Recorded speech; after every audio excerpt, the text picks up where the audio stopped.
Salam alaikum wa rahmatullahi wa barakatuh, mes frères et mes sœurs. Inch'Allah et ta'ala, aujourd'hui nous allons parler d'Ismaël Mounir, l'imam qui permet le riba, l'imam qui permet le serrage de main entre l'homme et la femme, qui permet l'épilation des sourcils et qui permet bien d'autres choses. Ismaël Mounir se moque délibérément du Coran en parlant avec un ami en disant le Coran passe bien entre nous. En faisant ce genre de feinte, ce genre de blague, cela est inadmissible d'un imam.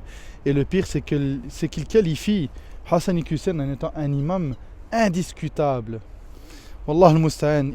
Suivez ce qui va suivre, ce qui va venir juste après, et vous verrez les atrocités et les nombreuses erreurs d'Ismaël Mounir. Éloignez-vous de ces imams de France qui appellent à la ressemblance des koufars et surtout à l'éloignement du Coran et de la Sunna, comme le fait de se raser la barbe ou même de serrer la main aux femmes. Hayakumullah.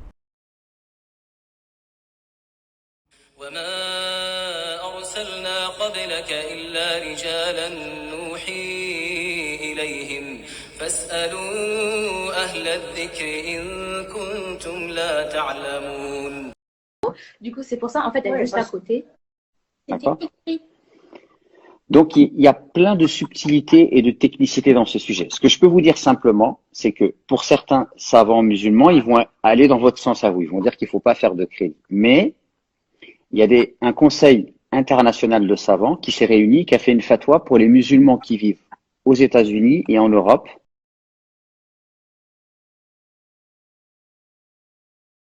Et ils ont dit que pour acheter sa maison principale, pour avoir une maison dans laquelle on peut bien vivre, etc., préserver sa famille, ben ils disent qu'il est possible de faire un crédit. Voilà. Donc il est possible. Ouais.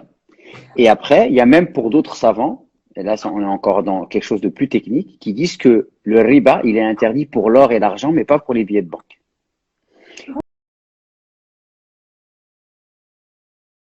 Notre bien-aimé prophète, alayhi salatu wassalam, nous a dit dans un hadith rapporté par Ahmed et At-Tabarani et déclaré authentique par Charles al-Albani dans Sahih al-Jami 33-75, où il dit « Consommer un dirham issu de l'usure en toute connaissance de cause est plus grave que 30 actes de fornication. » Notre prophète, alayhi salatu wassalam, nous a dit dans un autre hadith rapporté par At-Tabarani dans Al-Awsad et déclaré authentique par Al-Albani dans Sahih al-Jami numéro 35-37, la pratique de l'usure comporte 72 chapitres, dont le moins grave est assimilable à commettre l'acte sexuel avec sa propre mère.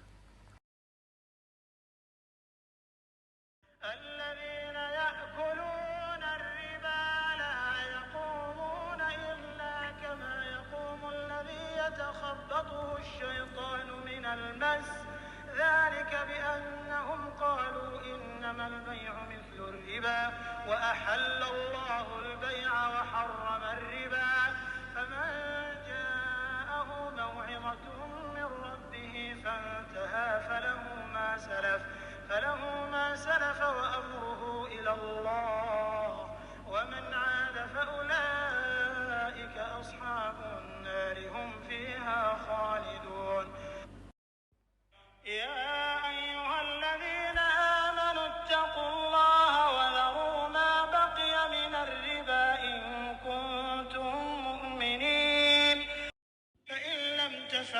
فأذنوا بحرب من الله ورسوله وإن تبتم فلكم رؤوس أموالكم لا تظلمون ولا تظلمون. C'est que, religieusement parlant, tout est autorisé jusqu'à preuve du contraire. Donc jusqu'à preuve du contraire, le serrage de main entre un homme et une femme n'est pas interdit.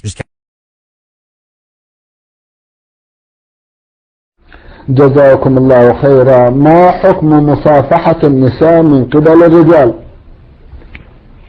هذا فيه تفصيل. إن كانت المرأة زوجتك أو محرما لك أو أمك وأختك فلا بأس.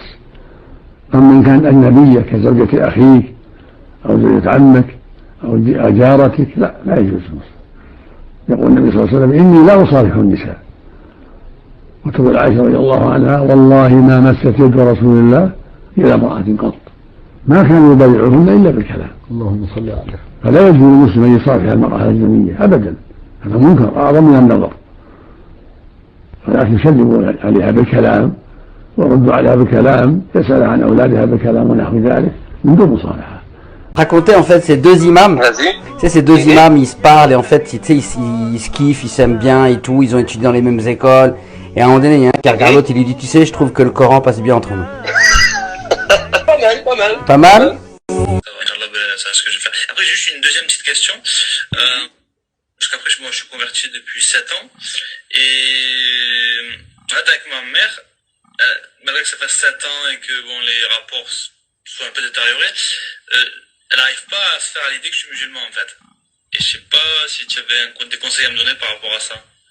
Bah, le conseil que j'aurais à te donner, c'est déjà taille ta barbe. Ouais, c'est vrai Non, qu'elle mais est... c'est très important que ton apparence reste abordable. La barbe hirsute, il n'y a rien qui oblige cela à l'islam.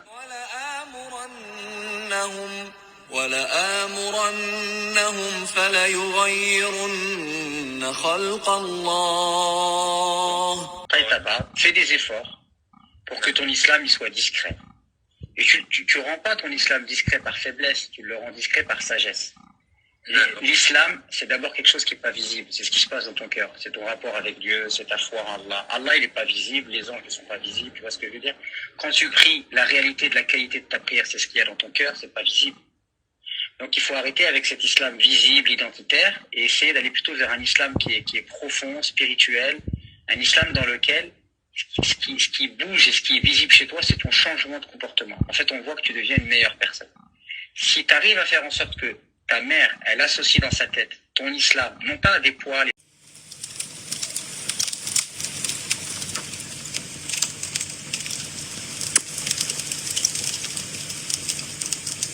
et des trucs bizarres, un khamis, c'est tout.